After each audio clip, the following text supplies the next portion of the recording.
Welcome to Royal cake vlogs. இன்னைக்கு வாழைக்காய் ரசம் எப்படி செய்யறதுன்னு பார்க்கலாமா? வாங்க வீடியோக்குள்ள போகலாம். ஒரு கை புளி, 2 டீஸ்பூன் மிளகு ஜீரகத்தூள், 1 டீஸ்பூன் மஞ்சத்தூள், 2 டீஸ்பூன் ஆயில், 3 தக்காளி.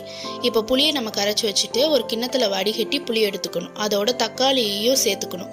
சேர்த்ததுக்கு அப்புறம் மஞ்சத்தூள், பொரிமாத்தூள், மிளகு ஜீரகத்தூள், உப்பு எல்லாத்தையும் போட்டு மிக்ஸ் பண்ணி ஒரு சைடு வச்சுக்கணும். அதுக்கப்புறம் வாழைக்காவை கழுவிட்டு கட் பண்ணி சுடுதண்ணியில் கொஞ்சோண்டு மஞ்சத்தூளை போட்டு கொதிக்கவிட்டு எடுத்துட்டு அப்புறம் இப்போ தாளிக்கலாமா? கொஞ்சோண்டு எண்ணெய் ஊற்றிட்டு கடுகு, வெந்தயம், ஜீரகம், பட்டை மிளகா, கருவேப்பிலை, கொஞ்சம் பூண்டை போட்டு தாளித்ததுக்கப்புறம் கொஞ்சமாக மிளகு ஜீரகத்தூள் சேர்த்ததுக்கப்புறம் இப்போ நம்ம கூட்டி வச்சுருக்க ரசத்தை தூக்கி அதில் ஊற்றணும். நம்ம வேக வச்சு வச்சுருக்க வாழைக்காவையும் அதில் போட்டுட்டு கொஞ்சமாக பெருங்காயத்தூள் போட்டதுக்கப்புறம் சிம்மில் வச்சுருங்க.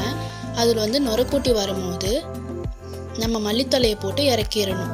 லைக் பண்ணுங்கள், ஷேர் பண்ணுங்கள், கமெண்ட் பண்ணுங்கள், மறக்காமல் சப்ஸ்கிரைப் பண்ணுங்கள். தேங்க்யூ ஃபார் வாட்சிங்.